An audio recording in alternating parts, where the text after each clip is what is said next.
வணக்கம். உங்களை அன்புடன் வரவேற்கிறது சுதன் கோச்சிங் யூடியூப் சேனல். இந்த வீடியோவில் என்ன பார்க்குறோம் அப்படின்னு பார்த்தீங்க அப்படின்னா, SSC, CGL, CHSL, MTS selection post இது மாதிரியான எக்ஸாமினேஷன்ஸ்க்கான ஜிகே ஜென்ரல் நாலேஜ் கிளாஸஸில் 5வது கிளாஸ் ஓகேவா. ஸோ ஆல்ரெடி வந்து ஒரு 4 கிளாஸ் வரைக்கும் வந்து நம்ம கொடுத்துருக்கோம். அந்த கிளாஸ்லாம் நீங்கள் இன்னும் பார்க்கல, நம்ம கிளாஸுக்கும் சரி நம்ம சேனலுக்கும் சரி நீங்கள் புதுசாக இருக்கீங்க அப்படின்னா கண்டிப்பாக கீழே இருக்க சப்ஸ்கிரைப் பண்ண பட்டனை கிளிக் பண்ணி ஆளுங்க போட்டு வச்சுங்க. அப்போ நம்ம டெய்லி கொடுக்கக்கூடிய கிளாஸஸ் அண்ட் எக்ஸாம் அப்டேட்டுகள் உங்களுக்கு இமீடியட்டாக கிடைக்கும். ஸோ இந்த ஜிகே சீரிஸில் நம்ம ஆல்ரெடி பார்த்தது எல்லாமே வந்து பார்த்திங்க அப்படின்னா ப்ரீவியஸ் இயர் கொஸ்டின்ஸ், அதாவது முந்தைய ஆண்டுகளில் கேட்கப்பட்ட கொஸ்டின்ஸ் தான். ஸோ அதே மாதிரியான கொஸ்டின்ஸ் தான் இனிமேல் வரக்கூடிய எக்ஸாமினேஷன்ஸில், அதாவது அப்கமிங் எக்ஸாமினேஷன்ஸ்லும் எதிர்பார்க்கப்படலாம் ஓகேவா. எஸ். ஸோ அதனால் வாங்க இந்த சீரிஸை தொடர்ந்து பார்க்கலாம். ஃபஸ்ட்டு கொஸ்டின் என்ன கொடுத்துருக்கா அப்படின்னு பார்க்கலாமா. ஃபஸ்ட்டு கொஸ்டின் பார்த்திங்க அப்படின்னா, in Pradhan Mantri Kisan Samman Nidhi Yojana, beneficiary are provided with how much amount every year? ஓகேவா, என்ன சொல்கிறாங்க அப்படின்னா, பிரதான் மந்திரி கிசான் சம்மான் நிதி யோஜனாவில் பயனாளிகளுக்கு ஒவ்வொரு ஆண்டும் எவ்வளவு தொகை வழங்கப்படுகிறது அப்படி மாதிரி கேட்டிருக்காங்க ஓகேவா. ஸோ அப்போ பிரதான் மந்திரி கிசான் சம்மான் நிதிங்கிறது வந்து பார்த்தீங்கன்னா இவங்க ஃபார்மர் இருக்காங்க பாருங்களேன், அவங்களுக்காக வந்து பார்த்தீங்கன்னா தொடங்கப்பட்டது. இது வந்து பார்த்தீங்கன்னா ஃபார்மர்ஸ், அதாவது விவசாயிகளுக்கு வந்து பார்த்திங்கன்னா விவசாயம் பண்ணுறதுக்கு வந்து பார்த்தீங்கன்னா ஈடுபொருள், அதாவது உரம், பூச்சிக்கொல்லி, விதை இந்த மாதிரியான பொருள் வாங்குறதுக்கு வந்து பார்த்தீங்கன்னா ஒரு ஊக்கத்தொகை மாதிரி வந்து பார்த்தீங்கன்னா இந்த ஸ்கீமுக்கு கீழே வந்து கொடுக்குறாங்க. இதில் எவ்வளோ தொகை வந்து பார்த்தீங்கன்னா கொடுக்குறாங்க அப்படிங்கிறத வந்து இங்கே கொஸ்டினை கேட்டிருக்காங்க ஓகேவா. எஸ். ஸோ கொஸ்டின்ஸை நீங்கள் தெளிவாக புரிஞ்சுக்கிட்டீங்க அப்படின்னா உங்களுக்கு ஈஸி தான் ஓகே. ஆப்ஷன் 1 வந்து பார்த்திங்க அப்படின்னா 4000, ஆப்ஷன் 2 6000, ஆப்ஷன் 3 5000 அண்ட் ஆப்ஷன் 4 3000 கொடுத்துருக்காங்க. ஸோ இதில் கரெக்டான ஆன்சர் என்னென்னு பார்த்தீங்க அப்படின்னா ஆப்ஷன் 2ல் கொடுத்துருக்கு 6000 ஓகேவா. ஸோ 6000 வந்து பார்த்தா கொடுப்பாங்க, இயர்லி வந்து பார்த்தா கொடுப்பாங்க. இது வந்து பார்த்தா ஒரு 3 தடவை வந்து பார்த்தா கொடுப்பாங்க ஓகேவா. ஸோ இதை வந்து பார்த்தா 3 டைம்ஸ் கொடுப்பாங்க, 4 தான் 4 மந்த்ஸு ஒன்ஸ் ஓகேவா. ஸோ 4 மந்த்ஸ் ஒன்ஸ் வந்து பார்த்தீங்கன்னா இந்த பிரதான் மந்திரி கிசான் சம்மான் நிதி யோஜனா அப்படின்ட்டுருக்குல, இதை வந்து பார்த்திங்கன்னா பிரித்து கொடுத்துருவாங்க ஓகேவா. ஸோ பிரதான் மந்திரி கிசான் சம்மான் நிதி யோஜனா அப்படிங்கிறது என்னென்னா, விவசாயிகளுக்கு வந்து பார்த்திங்கன்னா வருடத்திற்கு 6000 கொடுக்குறது. இதை வந்து பார்த்திங்கன்னா 3 டைம் வந்து பார்த்தீங்கன்னா கொடுப்பாங்க. 2000 வந்து பார்த்தீங்கன்னா கொடுப்பாங்க. அது எத்தனை மாதத்துக்கு ஒரு தடவை அப்படின்னா 4 மாதத்துக்கு ஒரு தடவை வந்து பார்த்தீங்கன்னா 3 டைமாக பிரித்து கொடுப்பாங்க. ஒரு டைம்ஸ்க்கு வந்து பார்த்தீங்கன்னா 2000 அப்படிங்கிற மாதிரி பிரித்து கொடுப்பாங்க ஓகேவா. எதுக்கு இவ்வளோ டீட்டெயில்ஸ் கொடுக்கும் அப்படின்னா, இந்த மாதிரி எத்தனை டைம் பிரித்து கொடுக்குறாங்க அப்படிங்கிறதும் கேட்டிருக்காங்க ஓகேவா. ஸோ டோட்டல் அமௌண்ட்டு தான் இந்த 6000 ரூபா ஓகேவா. ஸோ அதே இது வந்து எத்தனை டைம் பிரித்து கொடுக்குறாங்கன்னு பார்த்தீங்கன்னா 3 டைமாக எத்தனை மாத இடைவெளியில் அப்படின்னு பார்த்தீங்கன்னா 4 மாத இடைவெளியில் வந்து கொடுக்குறாங்க. ஒவ்வொரு டைமும் 2000 கொடுத்து 3 டைம் கொடுக்கும்பொழுது 6000 ரூபா வந்து கம்ப்ளீட் பண்ணப்படுது. இதுதான் இந்த பிரதான் மந்திரி கிசான் சம்மான் நிதி யோஜனா. இந்த பிரதான் மந்திரி கிசான் சம்மான் நிதி யோஜனாங்கிறது எதுக்காக உள்ளது அப்படிங்கிறது நான் ஆல்ரெடி சொல்லிட்டேன் ஓகேவா. ஸோ விவசாயிகள் வந்து பார்த்தீங்கன்னா விவசாயம் பண்ணுறதுக்கும் விவசாயத்துக்கு தேவையான ஈடுபொருள், அதாவது விதை, உரம், பூச்சிக்கொல்லி இந்த மாதிரியான மருந்துகள் வாங்குறதுக்கும் இது வந்து ஊக்கத்தொகையாக வந்து வழங்கப்படக்கூடியது ஓகேவா. எஸ். இது வருடம் வழங்கக்கூடிய ஒன்று ஓகே. நெக்ஸ்ட் கொஸ்டின் பார்க்கலாமா. நெக்ஸ்ட்டு பாருங்கள். ஸோ நெக்ஸ்ட் பார்த்திங்க அப்படின்னா, calorimeter is a small container made of thin sheet of dash with good thermal conductivity okay. So என்ன சொல்கிறாங்க அப்படின்னா, கலோரிமீட்டர் என்பது நல்ல வெப்ப கடத்து திறன் கொண்ட டேஷ் மெல்லிய தாளால் செய்யப்பட்ட ஒரு மிகச்சிறிய கொள்கலன் ஆகும் அப்படின்னு சொல்கிறாங்க ஓகேவா. ஸோ இந்த கலோரிமீட்டர் அப்படிங்கிறது வந்து பார்த்திங்கன்னா ஒரு எவ்வளோ கலோரி இருக்குது ஓகேவா, அதை வந்து இது பண்ண கலோரிமீட்டருங்கிறது. ஸோ இது வந்து பார்த்தீங்கன்னா சயின்ஸ்லேருந்து கேட்கப்பட்ட ஒரு கொஸ்டின். ஸோ இந்த கலோரிமீட்டரில் வந்து பார்த்தீங்கன்னா ஸ்மால் உள்ளே இருக்க மெட்டல் வந்து பார்த்தீங்கன்னா என்ன மாதிரியான மெட்டல் அப்படிங்கிறதான் கேட்குறான் ஓகேவா. ஸோ இதில் வந்து பார்த்தீங்கன்னா எது வந்து பார்த்தீங்கன்னா வெப்பத்தை வந்து பார்த்தீங்கன்னா சரி இந்த தெர்மல் கண்டக்டிவிட்டி, குட் தெர்மல் கண்டக்டிவிட்டியாக வந்து பார்த்தீங்கன்னா இருக்கக்கூடியதாக வந்து பார்த்தீங்கன்னா இது இருக்கிறதுனால அந்த ஒரு சின்ன வேர்ட்ஸை வச்சு நம்ம ஈஸியாக வந்து பார்த்தீங்கன்னா கண்டுபிடிக்க ட்ரை பண்ணலாம் ஓகேவா. எஸ். ஸோ ஆப்ஷன் 1 வந்து பார்த்தீங்கன்னா சிசீலியம் ஓகே. அடுத்து ஆப்ஷன் 2 வந்து platinum and option 3 silver and option 4 copper ஓகேவா. So yes. ஸோ இதில் எது வந்து பார்த்தீங்கன்னா அதிகமாக வெப்பத்தை வந்து கடத்தக்கூடியதாக இருக்கும் ஓகேவா. அப்போ அதை வச்சு அதை கண்டுபிடிச்சி அந்த மெட்டலை கண்டுபிடிச்சிங்கன்னா உங்களுக்கு ஆன்சர் ஈஸியாக இருக்கும். அதான் நம்ம சொல்ல வந்தேன். ஸோ இப்போ வந்து பார்த்திங்கன்னா இப்போ சிசிஎம் பார்த்திங்கன்னா அது கிடையாது ஓகேவா. அதே மாதிரி பிளாட்டினம் கிடையாது ஓகேவா. ஸோ இது ரெண்டுமே வராது. அடுத்து சில்வருங்கிறது நல்லா மின்சாரத்தை கடத்தக்கூடியதாக இருக்கும். காப்பர் ஓகேவா, இதுவுமே கடத்தும், நல்லா மின்சாரம் கடத்தக்கூடிய சில்வராக இருக்கும். பட் காப்பர் தான், அதாவது தாமிரம்னு சொல்கிறோம்ல, இதுதான் அப்படின்னா இந்த கலோரிமீட்டரில் வந்து இருக்கக்கூடியதாக இருக்கும் ஓகேவா. Yes. So calorimeter is a small container made of thin sheet of a copper with good thermal conductivity அப்படிங்கிறது தான் சரியான ஓகேவா. ஸோ புரிஞ்சிருக்குன்னு நினைக்கிறேன். கலோரிமீட்டர் என்பது ஒரு நல்ல வெப்ப கடத்துதிறன் கொண்ட தாமிர மெல்லிய தாளால் செய்யப்பட்ட ஒரு மிகச்சிறிய கொள்கலன் ஆகும் அப்படிங்கிறது தான் இதை சரியான ஒன்று ஓகே. புரிஞ்சிருக்குன்னு நினைக்கிறேன். கலோரிமீட்டர் என்பது அந்த கலோரிமீட்டரில் யூஸ் பண்ணப்பட்டிருக்க அந்த ஸ்மால் கண்டெய்னர் மேலே இது குட் தெர்மல் கண்டக்டிவிட்டிக்காக பயன்படுத்துறது என்னென்னு பார்த்தீங்கன்னா காப்பர் தான். ஓகே, தாமிரங்கிறது தான் சரியானது. ஓகே, புரிஞ்சிருக்கும் நினைக்கிறேன். நெக்ஸ்ட் கொஸ்டின் பார்க்கலாமா? நெக்ஸ்ட் கொஸ்டின் பாருங்கள். ஸோ நெக்ஸ்ட் கொஸ்டின் பார்த்தீங்க அப்படின்னா, the tropical cyclones in Australia are known as dash. ஓகேவா, ஸோ ஆஸ்திரேலியாவில் வெப்பமண்டல சூறாவளிகள் டேஷ் என்று அழைக்கப்படுது. ஓகேவா, அதுதான் கொஸ்டின். ஆப்ஷன் 1ல் வந்து கியூரிகேன்ஸ் சூறாவளி, ஆப்ஷன் 2ல் வந்து டைஃபூன்ஸ், அதுவும் சூறாவளி தான். அதாவது ஒவ்வொரு ஊரில் வந்து டிஃப்ரென்ஸாக பேரில் அழைக்கப்படுது, அவ்வளோதான். ஓகேவா, ஸோ எல்லாமே சூறாவளி நேம் தான். அதுதான் வெப்பமண்டல காலத்தில் வரக்கூடிய சூறாவளி வந்து ஆஸ்திரேலியா பர்டிகுலராக இந்த மாதிரி பேரில் அழைக்கக்கூடாங்கிறது தான். ஓகே, ஆப்ஷன் 3ல் சைக்ளோன்ஸ், அதுவும் அதுதான். ஆனால் ஆப்ஷன் 4ல் வில்லி வில்லிஸ். ஓகே, ஸோ இங்கே தமிழ் ஆப்ஷன்ஸ் பார்த்தீங்கன்னா உங்களால் ஈஸியாக கண்டுபிடிச்ச முடிஞ்சிடும்னு நினைக்கிறேன். ஓகே, ஸோ இதில் சரியானது என்னென்னு பார்த்தீங்க அப்படின்னா ஆப்ஷன் 4ல் இருக்க வில்லி வில்லி. ஓகே, ஸோ பர்டிகுலராக ஆஸ்திரேலியாவில் சூறாவளிகள் வந்துன்னா வில்லி வில்லிஸ் அப்படின்னு தான் அழைக்கப்படுது. ஸோ அதனால் சரியான ஆன்சர் ஆப்ஷன் 4ல் இருக்கிற வில்லி வில்லிஸ். ஓகே, ஸோ இது வந்து ஒரு டிராபிக்கல் சைக்ளோன்ஸ், அதாவது வெப்பமண்டல சூறாவளின்னு சொல்லப்படுது. ஓகே, ஸோ கொஸ்டின்ஸ் வேறு எந்த மாதிரிலாம் கேட்கலான்னு பார்த்தீங்கன்னா, ஆஸ்திரேலியாவில் வீசக்கூடிய சூறாவளி, அதாவது வில்லி வில்லி சூறாவளி, அது வந்து பார்த்திங்கன்னா எந்த காலகட்டத்தில் வரக்கூடிய இந்த டிராபிக்கல் சைக்ளோன் அப்படிங்கிறது தான் அப்புறம் வகைப்படுத்தப்பட்டிருக்கு. ஓகேவா, ஸோ டிராபிக்கல் சைக்ளோன்ஸுங்கிறதெல்லாம் இந்த ஆஸ்திரேலியாவில் சொல்லப்படக்கூடிய இந்த வில்லி வில்லிஸ் அப்புறம் வரக்கூடிய. ஓகேவா, ஸோ நெக்ஸ்ட் கொஸ்டின் பார்க்கலாமா? ஸோ நெக்ஸ்ட் கொஸ்டின் பாருங்கள். நெக்ஸ்ட் பார்த்தீங்கன்னா, Bhupen Hazarika was one of the most well known personalities from the state of dash. ஓகேவா, ஸோ இங்கே வந்து என்ன கேட்குறாங்கன்னா, புபேன் ஹசாரிகா டேஷ் மாநிலத்திலிருந்து மிகவும் பிரபலமான நபர்களில் ஒருவர் அப்படின்னு கேட்குறாங்க. ஓகேவா, ஸோ புபேன் ஹசாரிகா அப்படிங்கிறவர் ரொம்ப ரொம்ப முக்கியமான ஒருத்தர். ஓகேவா, ஸோ இந்த புபேன் ஹசாரிகா அப்படிங்கிறவருக்கு வந்து 2019ஆம் ஆண்டு வந்து பார்த்திங்கன்னா பாரத ரத்னா. ஓகேவா, ஸோ பாரத ரத்னா வந்து கொடுத்துருப்பாங்க. ஸோ அப்படிப்பட்ட ஒருத்தர் வந்து எந்த மாநிலத்திலேருந்து வந்திருக்காரு அப்படிங்கிறதான் கேட்டிருக்காங்க. இங்கே ஆப்ஷனில் நாகாலாந்து, ஒடிசா, மணிப்பூர், அசாம் அப்படின்னு கொடுத்துருக்காங்களா? ஸோ இதில் இந்த புபேன் ஹசாரிகா அப்படிங்கிறவர் வந்து பார்த்தீங்கன்னா ஆப்ஷன் 4ல் இருக்க அசாம் மாநிலம். ஓகேவா, ஸோ எந்த மாநிலத்திலேருந்து வந்திருக்காரு? அசாம் மாநிலம். ஸோ அசாம் மாநிலத்திலேருந்து வந்தவர் தான் இந்த புபேன் ஹசாரிகா. புபேன் ஹசாரிகா வந்து 2019 பாரத ரத்னா அவார்டு வந்து வின் பண்ணியிருக்காரு. ஓகே, ஸோ இந்தியாவிலுடைய மிக உயரிய விருதான பாரத ரத்னா அவார்டு வந்து வின் பண்ணவர் தான் இந்த புபேன் ஹசாரிகா. இவர் எந்த மாநிலத்தை சேர்ந்தவர் அப்படின்னா அசாம் மாநிலம். இந்த பாரத ரத்னா அப்படிங்கிறது வந்து பார்த்தீங்கன்னா 1954ஆம் ஆண்டு. Okay, S. நெக்ஸ்ட்டு அதுலேருந்து கொடுக்க ஆரம்பிச்சிருக்காங்க. நெக்ஸ்ட் கொஸ்டின் பார்க்கலாமா? நெக்ஸ்ட் கொஸ்டின் பாருங்கள்.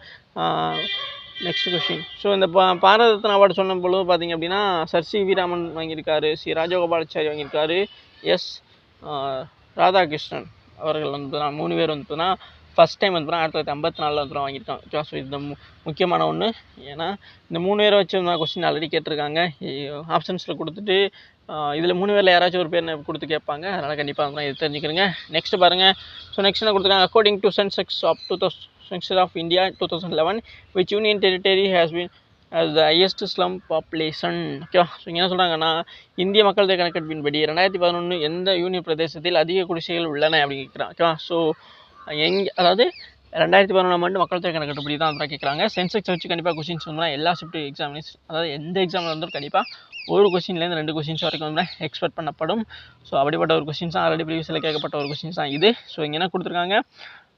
2011ஆம் ஆண்டு மக்கள் தொகை கணக்கெடுப்படி வந்து யூனியன் டெரிட்டரிஸ், அதாவது யூனியன் பிரதேசத்தில் அதிகமான குடிசையில் மக்கள் இருக்கக்கூடிய ஒரு இதாக வந்து எதை சொல்கிறாங்க அப்படின்னு கேட்குறாங்க. ஓகேவா, யூனியன் டெரிட்டரிஸ். ஆப்ஷன் 1ல் சண்டிகர். ஓகேவா, ஆப்ஷன் 2ல் வந்து Andaman Nicobar island, and option 3ல் புதுச்சேரி, ஆப்ஷன் 4ல் டெல்லி. ஓகேவா, 4 ஆப்ஷனுமே ஒரு தரமான ஆப்ஷன்ஸாக தான் இருக்குது. ஓகேவா, எஸ்.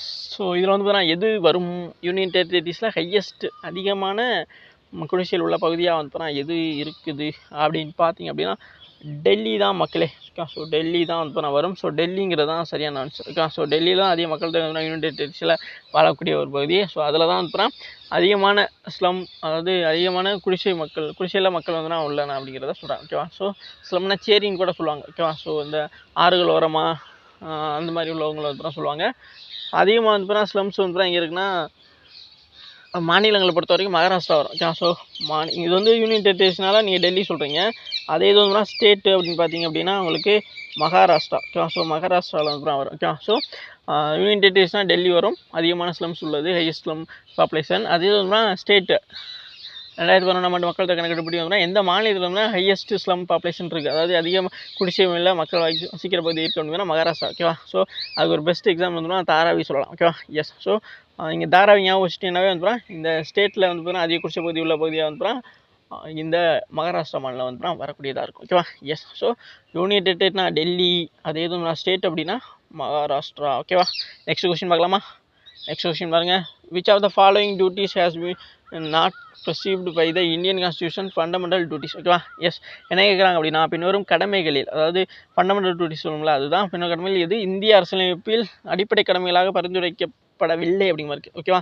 ஸோ கூற்று வச்சு கேட்கக்கூடிய டைப் கொஸ்டின் சொன்னால் இப்போது இந்த நியூ எடுக்யூட்டி அந்த டைப் பேட்டர்னில் வந்து அதே மாதிரி கேட்குறாங்க. டிசிஎஸ் பேட்டர்ன்லேருந்து வந்து கொஞ்சம் அப்கிரேட் பண்ணுறதாவது மாதிரி இந்த எடுக்யூட்டிவ் பேட்டர்ன் எக்ஸாம் பார்த்திங்க அப்படின்னா இந்த மாதிரி ட்ரை பண்ணுறாங்க. அதாவது கூற்று கொடுத்து காரணம் கேட்குறாங்க. ஸோ அதனால் இந்த இதை வந்து கொஞ்சம் அண்டர்ஸ்டாண்ட் பண்ணிக்கிறேங்க. நம்ம வந்து பார்த்தீங்கன்னா முதல் எம்சிக்யூவாக இருக்கும். ஓகேவா? நம்ம சிம்பிளாக ஒன்லி நேரம் படிச்சுட்டு வருவோம், டக்கு டக்குன்னு வந்து ஆன்சரை போட ட்ரை பண்ணுவோம். பட் வந்து இப்போ வந்து கூட்டு காரணத்தை கொடுக்குறதுனால கொஞ்சம் வந்து பார்த்தா டைம் எடுக்கவும் செய்யுது. ஓகேவா? எஸ். ஏன்னா முதல்ல வந்து பார்த்தீங்கன்னா ஒரு 7லேருந்து 8 நிமிஷத்தில் வந்து ஜிகே 25 கொஸ்டின்ஸே அடிச்சு போனவங்களாம் இருந்தாங்க. பட் வந்து பார்த்தீங்கன்னா இப்போது கொஞ்சம் டைம் எடுக்கிற மாதிரி வந்து பார்த்தீங்கன்னா கொஸ்டின்ஸும் செட் பண்ணியிருக்காங்க. ஓகேவா? ஏன்னா அதில் நிறையா வந்து பார்த்தீங்கன்னா ஒரு 25 கொஸ்டின் இருக்குது அப்படின்னா அதில் ஒரு 5 கொஸ்டின் ஆச்சும் 5 அதாவது 1லேருந்து 5 கொஸ்டின்ஸ்க்குள்ளே வந்து பார்த்தீங்கன்னா கண்டிப்பாக கூட்டுக்காரணம் உள்ள கொஸ்டின்ஸாகவே இருக்குது. ஸோ அதனால் இந்த மாதிரியான கொஸ்டின்ஸை நம்ம ஸ்கிப் பண்ணிட்டும் போக முடியாது. ஓகேவா? ஸோ இப்போ இங்கே என்ன கேட்டிருக்காங்கன்னா அடிப்படை கடமையில் பரிந்துரைக்கப்படாது எது அப்படிங்கிற மாதிரி கேட்டிருக்காங்க. ஓகேவா? ஸோ அப்போ ஏதோ எதெல்லாம் வந்து பார்த்தீங்கன்னா அடிப்படை கடமையில் வராது அப்படிங்கிற மாதிரி உள்ளதை நம்ம பார்க்கணும். ஓகேவா? ஸோ ஆப்ஷன் 1 வந்து டு டிஃபெண்ட் த கண்ட்ரி. ஓகேவா? ஸோ டிஃபெண்ட் த கண்ட்ரி அதாவது நாட்டை பாதுகாக்க அப்படின்னு சொல்கிறது. ஆப்ஷன் 2ல் வந்து பார்த்தீங்கன்னா டு பே இன்கம் டேக்ஸ். ஓகேவா? ஸோ ஃபஸ்ட் நான் ரீட் பண்ணிக்கிறேன், அப்புறமா வந்து நம்ம கரெக்டாக இல்லை அப்படிங்கிற பார்த்துக்கலாம். டு பே இன்கம் டேக்ஸ் அதாவது வருமான வரி செலுத்த. ஆப்ஷன் 2ல் வந்து 3ல் வந்து to cast the vote election. ஓகேவா? ஸோ தேர்தலில் வாக்களிக்க அப்படின்னு சொல்கிறது. ஆப்ஷன் 4ல் வந்து to safeguard the public property. ஓகேவா? ஸோ பொது சொத்தை பாதுகாத்தல் அப்படிங்கிற மாதிரி சொல்கிறாங்க. ஓகேவா? ஸோ இதில் வந்து பார்த்தீங்கன்னா நம்ம ஆப்ஷன்ஸை அதாவது இந்த 4 பாயிண்ட் இருக்குல்ல, இதில் வந்து பார்த்தீங்கன்னா எது சரி எது தவறு அப்படிங்கிற மாதிரி முடிவு பண்ணணும். So to defend the country. ஓகேவா? இந்த அடிப்படை கடமையில் டு டிஃபெண்ட் த கண்ட்ரி அப்படிங்கிறது சரியானு பார்த்தீங்கன்னா சரிதான். ஓகேவா? ஸோ இது சரியான ஒன்று தான். அடுத்து வருமான வரி செலுத்த அதாவது டு பே இன்கம் டேக்ஸ் அப்படிங்கிறது இந்த அடிப்படை கடமையில் வருமான வரி செலுத்துறது அப்படிங்கிறது வராது. ஓகேவா? ஸோ அதனால் இது வரவே வராது. ஓகேவா? எக்ஸ். அடுத்த மாதிரி to cast the vote in election. ஓகேவா? அது வந்து பார்த்தீங்கன்னா தேர்தல் வாக்களிக்க அப்படிங்கிறது வந்து இந்த அடிப்படை கடமையில் வராது. ஓகேவா? ஸோ அடுத்து பார்த்தீங்கன்னா to safeguard the public property அப்படிங்கிறது வந்து சொல்கிறாங்க. ஓகேவா? ஸோ அப்போ இது வரும். ஓகேவா? ஸோ அடிப்படை கடமையில் பொது சொத்தை பாதுகாத்தல் அப்படின்ட்டு இருக்குல்ல, அதுதான் வந்து கண்டிப்பாக வரக்கூடியது. ஓகே? ஸோ நாட்டை பாதுகாக்க அப்படிங்கிறது வரும். அதே மாதிரி பொது சொத்தை பாதுகாக்க இந்த 1, 4 வந்து கரெக்டு. இங்கே வந்து ஆப்ஷன்ஸை வந்து நம்ம தெளிவாக பார்த்துக்கணும். ஓகேவா? இதில் வராது அப்படிங்கிற மாதிரி தான் கேட்டிருக்காங்க. ஸோ ஆப்ஷன் 1ல் வந்து பார்த்தோன்னா 2 ஒன்லி அப்படின்னு சொல்லியிருக்காங்க. 2 ஃபாலோ பண்ணப்படலை அப்படிங்கிறது சரி. ஆனால் 2 மட்டுமா ஃபாலோ பண்ணாமல் இருக்குது, 3 தானே ஃபாலோ பண்ணாமல் இருக்குது. அப்போ 1வது வந்து சேராது. மற்ற ஆப்ஷன்ஸையும் நம்ம பார்க்க வேண்டியது இருக்குது. செகண்ட் ஆப்ஷன்ஸ் பார்த்திங்க அப்படின்னா 2 and 3 போத் நாட் ஃபாலோ, அதாவது நாட் எது வராது பரிந்துரைக்கப்படவில்லை அப்படிங்கிறத தான் சொல்கிறாங்க. அதனால தான் அதோட நிப்பாட்டிக்கிட்டாங்க. இப்போ 2 and 3 அப்படிங்கிறது சரிதானா அப்படின்னு பார்த்திங்க அப்படின்னா சரிதான். ஓகேவா? ஸோ ஏன்னா நம்ம இந்த இது 2ஐயும் தான் வந்து பார்த்தீங்கன்னா வராது அப்படிங்கிற மாதிரி வந்து பார்த்தீங்கன்னா சொல்லியிருந்தோம். ஸோ அதனால் இது வந்து பார்த்திங்கன்னா சரியான ஒன்று தான். அப்போ 2 மற்றும் 3 இருக்குல்ல, இது வந்து பார்த்திங்கன்னா வராது அப்படிங்கிறது சரிதான். ஓகேவா? ஸோ அடிப்படை கடமையில் வராது வந்து இந்த வருமான செலுத்த அப்படிங்கிறதும் தேர்தலில் வாக்களிக்க அப்படிங்கிறது. ஓகேவா? ஸோ இது வந்து பார்த்தீங்கன்னா வருமான வரி செலுத்துறதுங்க அப்படி உரிமையில் வரக்கூடிய, தேர்தல் வாக்களிக்கிறதும் உரிமையில் வரக்கூடிய. ஓகேவா? ஸோ நெக்ஸ்ட் கொஸ்டின் பார்க்கலாமா? நெக்ஸ்ட் பார்த்திங்க அப்படின்னா என்ன கொடுத்துருக்காங்க, Paryushana. Okay? So Paryushana festival is celebrated by the people which of the following communities. Okay? So இங்கே என்ன கேட்குறேன் அப்படின்னா பர்ஷியூனா பண்டிகை பின்வரும் எந்த சமூகத்தால் சேர்ந்த மக்களால் கொண்டாடப்படுகிறது. ஓகே? ஸோ எந்த மதத்தினரால் வந்து கொண்டாடப்படக்கூடியதாக இருக்குது அப்படி மாதிரி கேட்குறாங்க. ஸோ ஆப்ஷன் 1ல் வந்து பார்த்தீங்கன்னா ஜெயின். ஓகேவா? ஸோ ஜெயின் சொல்லப்படுவாங்களா அது. ஆப்ஷன் 2ல் வந்து ஹிந்து. ஓகேவா? ஸோ ஹிந்து. ஆப்ஷன் 3ல் வந்து முஸ்லீம்ஸ். அண்ட் ஆப்ஷன் 4ல் வந்து சீக்கியர்கள்னு சொல்லுவோம்ல அவங்க. ஓகேவா? ஸோ இதில் வந்து பார்த்தீங்கன்னா எந்த மதத்தினால் வந்து இந்த பர்ஷியூனா பண்டிகை. ஓகே? ஸோ பர்ஷியூனா ஃபெஸ்டிவல் அப்படிங்கிறது எந்த மதத்தினரால் கொண்டாடப்படக்கூடியது அப்படிங்கிற மாதிரி வந்து கேட்டிருக்காங்க. ஓகேவா? ஸோ இதில் ஜெயின், ஹிந்து, முஸ்லீம் அண்ட் சிக்ஸ் கொடுத்துருக்காங்க. இதில் சரியான ஆன்சர் வந்து ஆப்ஷன் 1ல் இருக்க செயின். ஓகே? ஸோ இந்து தமிழில் தப்பாக பண்ணிட்டேன். Okay, Jain. Okay? So Jain மதத்தினரால் வந்து இந்த Paryushana. Okay? So Paryushana festival. Okay? So festival வந்து பார்த்தீங்கன்னா கொண்டாடப்படக்கூடியது தான் வந்து இந்த ஃபார்ஷியானா ஃபெஸ்டிவல் தான் வந்து ஜெயின் மக்களால் வந்து கொண்டாடப்படக்கூடிய ஒரு ஃபெஸ்டிவலாக இருக்குது. ஓகேவா? எஸ். ஸோ ஹிந்துன்னு பொறுத்த வரைக்கும் வந்து பார்த்திங்கன்னா நீங்கள் தீபாவளி சொல்லலாம். தீபாவளி. ஓகேவா? ஸோ கணேஷ் சதுர்த்தி. ஓகேவா? ஆயுத பூஜா, சரஸ்வதி பூஜா வரும். ஓகேவா? ஸோ இந்த மாதிரி சொல்லலாம். அதே போல் வந்து முஸ்லீம்ஸ் பார்த்திங்க அப்படின்னா ரம்ஜான். ஓகேவா? ஸோ பக்ரீத் அந்த மாதிரி சொல்லலாம். ஓகேவா? ஸோ சீக்கில் வந்து பார்த்தீங்கன்னா குருநானக் ஃபெஸ்டிவல் கொண்டாடுவாங்க. ஓகேவா? ஸோ இந்த மாதிரி நிறையா இருக்குது. ஸோ இதே மாதிரி ஒவ்வொரு மதத்தினருமே வந்து கேட்பாங்க. ஸோ அப்படிப்பட்டதில் ஒன்று தான் வந்து ஜெயின் மதத்தினர் வந்து பார்த்திங்கன்னா இந்த பரிஷூனா ஃபெஸ்டிவல். ஓகே, பரிஷூனா ஃபெஸ்டிவலுங்கிறது ஜெயின் மக்களால் வந்து கொண்டாடப்படக்கூடிய ஒரு ஃபெஸ்டிவல். ஓகேவா. நெக்ஸ்ட் கொஸ்டின் பார்க்கலாமா. நெக்ஸ்ட் பாருங்கள். ஸோ நெக்ஸ்ட் என்ன கொடுத்துருக்காங்க, which of the following hills is located in the east ghats. Okay, so பின்வரும் மலைகளில் எது கிழக்கு தொடர்ச்சி மலையில் அமைந்துள்ளது. ஓகேவா. ஸோ ஆப்ஷன் 1ல் வந்து ஆனைமுடி ஹில்ஸ். ஓகேவா. ஸோ ஆனைமுடி மலைன்னு சொல்கிறாங்க. ஆப்ஷன் 2ல் வந்து பார்த்தீங்கன்னா கேசி ஹில்ஸ். ஓகேவா. ஸோ ஆப்ஷன் 3ல் வந்து மிசோ ஹில்ஸ் அண்ட் ஆப்ஷன் 4ல் வந்து சேர்வராய் ஹில்ஸ். ஓகேவா. ஸோ இதில் வந்து பார்த்தீங்கன்னா ஈஸ்டர்ன் காட்ஸ், அதாவது கிழக்கு தொடர்ச்சி மலையில் வந்து அமைந்துள்ளது வந்து எந்த மலை அப்படிங்கிறது தான் கேட்டிருக்காங்க. ஓகேவா. ஸோ நீங்கள் கொடுத்துருக்க 4 ஆப்ஷன்ஸ் படி பார்த்தோம் பொழுது Anaimudi hills, Khasi hills, Mizo hills, Shevaroy hills அப்படிங்கிறதுல கிழக்கு தொடர்ச்சி மலையில் வரக்கூடியது எதுன்னு பார்த்தீங்கன்னா ஆப்ஷன் 4ல் இருக்க சேர்வராயின் மலை. ஸோ சேர்வராய் மலை அப்படிங்கிறது தான் வரும். ஸோ சரியான ஆன்சர் வந்து பார்த்தீங்கன்னா ஆப்ஷன் 4ல் இருக்க சேர்வராய் மலை அப்படிங்கிறது தான். ஓகேவா. ஸோ இது வந்து பார்த்தீங்கன்னா இந்த கள்ளக்குறிச்சி டிஸ்ட்ரிக்டில் வந்து இருக்கக்கூடியது. ஓகேவா. எஸ். ஸோ புரியும் நினைக்கிறேன். ஓகேவா. எஸ். ஸோ அந்த கிழக்கு தொடர்ச்சி மலையில் வரக்கூடியது சேர்வராயன் மலை அப்படிங்கிறது தான் சரியான ஒன்று. ஓகே, புரிஞ்சிருக்குன்னு நினைக்கிறேன். ஸோ நெக்ஸ்ட் கொஸ்டின் பார்க்கலாமா. இது மாதிரி இது வந்து ஜாகிரஃபியில் கேட்கப்பட்ட ஒரு டாபிக்ங்க. ஹில்ஸு, அதாவது கிழக்கு தொடர்ச்சி மலை, மேற்கு தொடர்ச்சி மலை, மேலே வந்து பார்த்தீங்கன்னா சிவாலிக்ஸு, அந்த ஹிமாலயஸை வச்சு கேட்பாங்க. அதே மாதிரி வந்து தக்கான பீடபூமியில் வரக்குள்ள இந்தியா ஹிமாலயா அந்த இது வச்சும் கேட்கக்கூடியதாக இருக்கும். எப்படி கேட்டாலுமே வந்து கரெக்டாக ஆன்சர் பண்ணும். ஓகே. ஸோ அதுக்கு நீங்கள் நிறைய ப்ரீவியஸ் கொஸ்டின் பார்த்தீங்கன்னா மட்டும்தான் உங்களுக்கு ஒரு ஐடியா கிடைக்கும். ஓகே, நெக்ஸ்ட் கொஸ்டின் பார்க்கலாமா. ஸோ நெக்ஸ்ட் பாருங்கள், which of the following numbers best describe the number of the white pieces used the chess. ஓகேவா. ஸோ என்ன கேட்குறாங்க அப்படின்னா இது நீங்கள் ஸ்போர்ட்ஸ் வச்சு கேட்கப்பட்ட ஒரு கொஸ்டின்ஸ் தான். ஓகேவா. ஸோ அதை புரிஞ்சுக்கிறேங்க. ஃபஸ்ட் நீங்கள் என்ன கேட்குறாங்க அப்படின்னா சதுரங்கத்தில் பயன்படுத்தப்படும் வெள்ளை துண்டுகளின் எண்ணிக்கை பின்வரும் எண்களை சிறப்பாக விவரிக்கும். ஓகேவா. ஸோ சதுரங்கம் அப்படின்னா செஸ். ஓகேவா. ஸோ அதான் தமிழாக்கம் தான் இது. ஸோ சதுரங்கத்தில் வந்து பார்த்தீங்கன்னா எத்தனை வெள்ளை காயின் ஒயிட் பீசஸ் வந்து யூஸ் பண்ணப்படுது அப்படிங்கிறது கேட்குறாங்க. ஆப்ஷன் 1ல் வந்து 18, ஆப்ஷன் 2ல் வந்து 16, ஆப்ஷன் 3ல் வந்து 19, ஆப்ஷன் 4ல் வந்து 17. ஓகேவா. ஸோ இந்த செஸ்ஸில் வந்து பார்த்தீங்கன்னா ஒட்டுமொத்தமாக எத்தனை கட்டங்கள் இருக்கும் அப்படின்னா 64. இதில் வந்து பார்த்தீங்கன்னா ஒயிட்டு பிளாக்கு அப்படின்னு 2 காயின்ஸ் வந்து யூஸ் பண்ணப்படுது. ஓகேவா. ஸோ இதில் ஒயிட்டு பார்த்தீங்க அப்படின்னா ஒட்டுமொத்தம் அதனால் 16 காயின்ஸ். ஓகேவா. ஸோ அதை தான் இங்கே கொஸ்டினாக கேட்டிருக்காங்க. மிச்சம் அந்த பிளாக் பார்த்தீங்கன்னா அதுவே 16. ஓகேவா. ஸோ இது எவ்வளோ யூஸ் பண்ணுறாங்களோ அதே அளவு தான் இதுவுமே கரெக்டாக யூஸ் பண்ணுவாங்க. ஒயிட்டுங்கிறது 16 அப்படின்னா பிளாக்குமே 16 தான். ஓகேவா. ஸோ ஒயிட் எவ்வளோங்கிறது தெரிஞ்சுக்கிட்டிங்கன்னா பிளாக்கையும் தெரிஞ்சுக்கணும். ஸோ அதனால தான் இந்த 2 விஷயத்தை நம்ம சொன்னோம். ஸோ இதில் வந்து இந்த 64ங்கிறது வந்து டோட்டல். ஓகே. ஸோ டோட்டல் அந்த ஸ்கொயர் தான் வந்து இது. ஓகேவா. ஸோ டோட்டல் ஸ்கொயர் தான் 64. அதில் ஒயிட் காயின்ஸ் இருக்குல்ல அது வந்து 16, பிளாக் காயின்ஸ் வந்து 16. ஓகேவா. ஸோ நமக்கு இங்கே கேட்டது வந்து இந்த வெள்ளை காயின். ஓகேவா. ஸோ வெள்ளை துண்டுகள் வந்து அந்த வெள்ளை கலரில் இருக்குங்களே அந்த அதுதான் கேட்குறான். ஓகேவா. ஸோ அப்போ இதில் இருந்து பார்த்தீங்கன்னா எது சரியான ஆன்சரு ஆப்ஷன் 2 இருக்குல்ல அதில் இருக்க 16 தான். ஓகேவா. ஸோ 16 ஒயிட்டு அது ஆன்சர் வரும். ஓகே. ஸோ ஒயிட் காயின்ஸ் தான் அது வரும். ஓகே, புரிஞ்சிருக்குன்னு நினைக்கிறேன். நெக்ஸ்ட் கொஸ்டின் பார்க்கலாமா. ஸோ நெக்ஸ்ட் கொஸ்டின் பாருங்கள். ஸோ ஸ்போர்ட்ஸ்லேருந்து கேட்கப்படக்கூடியது. ஸ்போர்ட்ஸ்லேருந்து எந்த மாதிரியான கேட்கலாம். ஸ்போர்ட்ஸ் பர்சனாலிட்டிஸ் கேட்பாங்க, ஸ்போர்ட்ஸில் வாங்கக்கூடிய அவார்ட்ஸ் கேட்பாங்க, ஸ்போர்ட்ஸில் இந்த மாதிரி எவ்வளோ பேர் பங்கேற்பாங்க ஒரு இந்த ஸ்போர்ட்ஸில் அதுமாதிரி டேர்ம்ஸ் கேட்பாங்க. இந்த மாதிரி நிறைய டைப் இருக்குது. ஸோ அது மாதிரியான இதெல்லாம் நம்ம டீச் பண்ணிக்கிட்டே தான் வரோம். ஸோ அதில் ஒரு டைப் ஆஃப் கொஸ்டின்ஸ் தான் இது. ஓகேவா. ஸோ நெக்ஸ்ட் கொஸ்டின் பார்க்கலாமா. Next question. ஸோ நெக்ஸ்ட் என்ன கொடுத்துருக்காங்க, in which of the following years was the election commissions of India founded. ஓகேவா. ஸோ இந்தியாவின் தேர்தல் ஆணையம் பின்வரும் எந்த ஆண்டுகளில் நிறுவப்பட்டது அப்படி மாதிரி கேட்குறான். ஓகேவா. ஸோ ஆப்ஷன் 1ல் வந்து 1952. ஓகே, 1952. ஆப்ஷன் 2ல் வந்து 1950, 1950. அண்ட் ஆப்ஷன் 3ல் வந்து 1955, 1955. அண்ட் ஆப்ஷன் 4ல் வந்து 1947, 1947. ஸோ இதில் வந்து இந்தியாவின் தேர்தல் ஆணையம் பின்வரும் எந்த ஆண்டுகளில் நிறுவப்பட்டது அப்படின்னு பார்த்தீங்கன்னா ஆப்ஷன் 2ல் இருக்க 1950. ஓகேவா. ஸோ 1950 எப்போ அப்படின்னு பார்த்தீங்கன்னா 28 ஜனவரி. ஓகேவா. 1950. இது வந்து பார்த்தீங்கன்னா சுப்ரீம் கோர்ட் வரும். ஓகேவா. ஸோ இது வந்து சுப்ரீம் கோர்ட்டு அதே வருஷத்தில் தான் வந்து பார்த்தீங்கன்னா இது வந்து சுப்ரீம் கோர்ட்டுக்கான டேட்டுங்க. ஓகேவா. எஸ். ஸோ அதை குழப்பிக்காதீங்க. எக்ஸ்ட்ரா ஒரு இன்ஃபர்மேஷன் நான் சொல்கிறேன். சுப்ரீம் கோர்ட்டு வந்து 28 ஜனவரி 1950 கொண்டு வருவாங்க. எலெக்ஷன் கமிஷன் வந்து 1950 வந்து கொண்டு வருவாங்க. ஓகேவா. ஸோ அந்த இயரை மட்டும் கேட்டதுனால நம்ம இயரை சொல்லியிருக்கோம். ஓகேவா. ஸோ சுப்ரீம் கோர்ட் வந்து எப்போ கொண்டு வரப்பட்டது அதையும் தெரிஞ்சுக்கிறங்க. அதிகமாக டேட்ஸோடு வந்து கேட்க ஆரம்பிச்சிருக்காங்க இப்போ, அதனால் அதை நான் சொன்னேன். ஓகேவா. எஸ். ஸோ 1950 எலெக்ஷன் கமிஷன் வந்து ஃபண்ட் பண்ணப்படுது இந்தியாவில்.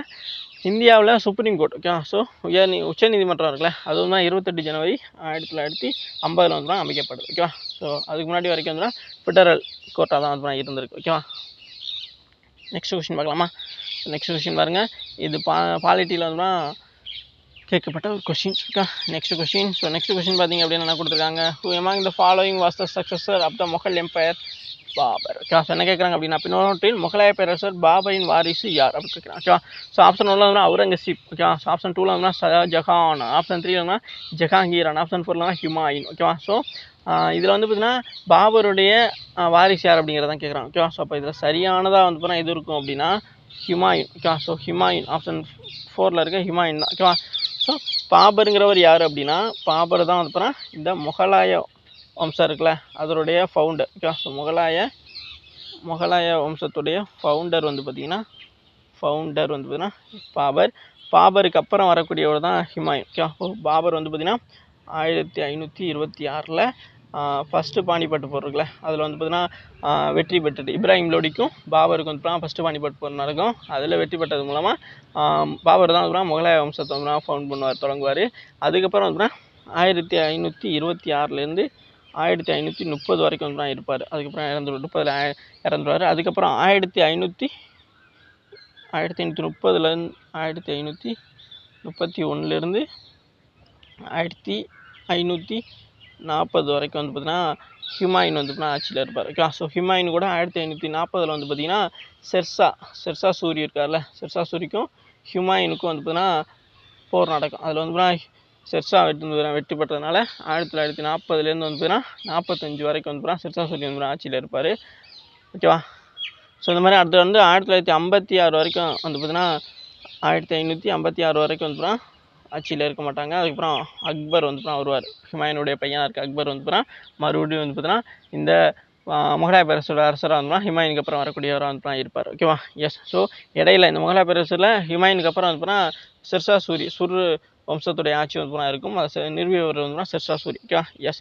ஸோ அதை புரிஞ்சுக்கிறோங்க. இதில் நிறைய விஷயத்தை நம்ம தெரிஞ்சிருக்கோம். ஸோ இதில் பார்க்கப்பட்ட கொஸ்டின்ஸை தாண்டி இதில் நிறைய எக்ஸ்ட்ரா இன்ஃபர்மேஷன்ஸும் நம்ம பார்த்துருக்கோம். அந்த மாதிரியான விஷயங்கள் உங்களுக்கு ஃபைனலாக இருந்துச்சு அப்படின்னா தேங்க்யூ. அது புதுசாக இருந்துச்சு அப்படின்னா கண்டிப்பாக நோட் பண்ணி வச்சுக்கோங்க. கண்டிப்பாக ரிவிஷன் பார்க்கும்போது யூஸ்ஃபுல்லாக இருக்கும். நெக்ஸ்ட் கொஸ்டின் பார்க்கலாம் ஓகேவா. Next. So thank you yes okay. Thank you. இது வரைக்கும் வீடியோ ஃபுல்லாக பார்த்து மிக்க நன்றி. இதே மாதிரியான கிளாஸஸ்க்கு நம்ம சேனல் தொடர்ந்து ஃபாலோ சப்ஸ்கிரைப் பண்ணி வச்சுக்கோங்க. உங்கள் ஃப்ரெண்ட்ஸ் எல்லாம் கண்டிப்பாக ஷேர் பண்ணுங்கள். Thank you guys.